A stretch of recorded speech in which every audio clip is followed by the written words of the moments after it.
حضرت سعدی شیرازی کے پاس ایک شخص نے بیٹھ کے اپنے دوستوں کی غلطیاں گنوانی شروع کر دی. ان میں یہ بھی غلطی ہے، یہ بھی غلطی ہے، یہ بھی غلطی ہے، یہ بھی غلطی ہے، یہ بھی غلطی ہے. تو حضرت سعدی ہنس پڑے، فرمانے لگے اور یاد رکھ تیرے سجن بڑے ہی برے ہیں، اور پانی بڑا بھی گندا ہو نا تو آگ بجھانے کے کام پھر بھی آ جایا کرتا ہے. کوئی تو خوبی ان میں تلاش کر لینا. دیکھیں نا، یہ اللہ تبارک و تعالیٰ کی تخلیق ہے. کسی کا رنگ گورا ہے، کسی کا کالا ہے، کسی کا قد اونچا ہے، کسی کا نیچا ہے. مذاق نہ اڑائے، لفظوں میں، معنوں میں، اشاروں میں، کسی بھی حوالے. اپنے دوست کا جہاں مذاق ہوتا ہے وہاں نفرت پیدا ہوتی ہے. یاد رکھنا، باتیں دلوں میں رہ جاتی ہیں. آہستہ آہستہ وہ دوستیاں ختم ہو جاتی ہیں جن میں مذاق آتا ہے. نبی پاک نے 3 باتوں سے منع کیا.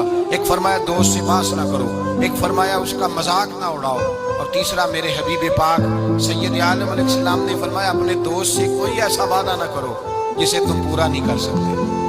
کوئی ایسا اس کے ساتھ وعدہ نہ کرو، کوئی ایسا وعدہ نہ کرو. اپنے دوست کے ساتھ وہی بات کرو جس پر تم پورے. اس کا مطلب کیا ہے؟ امام غزالی فرماتے ہیں اس کا مطلب یہ ہے کہ تم اپنے دوست کا اعتماد کبھی خراب نہ کرو، کبھی خراب نہ ہو. دوستیاں اعتماد پہ قائم ہوتی ہیں.